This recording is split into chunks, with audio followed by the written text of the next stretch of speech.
ఊర్లా ఓ 4 ఎకరాలు ఉన్నదంటే కుదిరితే సాగు చేసుకుంటారు, లేదంటే కౌలుకిస్తారు. అట్లా కాకుంటే భూమి పడవ పడుతుంది. అట్లనే ఫ్లాట్లు ఉంటే ఇండ్లు కట్టుకుంటారు. రేటు పెరిగేటట్టుంటే చుట్టూ ఫెన్సింగ్ పెట్టి 4 రోజులు ఆగుతారు. మంచి రేట్ వస్తే తీసేస్తారు. ఇంట్లో సుత్త ఏమన్నా వాడని వస్తువులుంటే పక్కోళ్ళకి ఇచ్చుడో సగం రేటుకి అమ్ముడో వేస్తుంటారు. ఉత్తగ పెడితే ఖరాబ్ అయితే తప్ప ఫాయిదా ఉండదు కదా. ఇక కంపెనీలు ఆఫీసులకు ఇచ్చిన భూముల మీద నజరేసింది సర్కారు. బిజినెస్లు చేస్తామని గవర్నమెంట్ భూములు తీసుకొని పడవ పెడుతున్నారట. మరి ఏండ్ల కమానం ఇట్లనే నడుస్తున్నా పాత సర్కారులు పట్టించుకోలేదు. ఏడేడు ఏ కంపెనీకి ఎన్ని ఎకరాలు ఇచ్చిండ్రు, అందులో బిల్డింగ్లు కట్టినరా ఉత్తగనే ఉన్నాయా అని లెక్కలు తీసి వాపస్ తీసుకునే పనులు ఉన్నారు.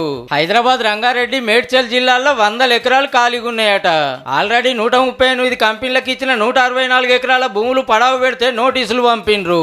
అటుకెళ్ళి ఏముచ్చట చెప్పకపోయే వరకు వాపస్ తీసుకోవాలి ఆఫీసర్లకు ఆర్డర్ వేసిండ్రట.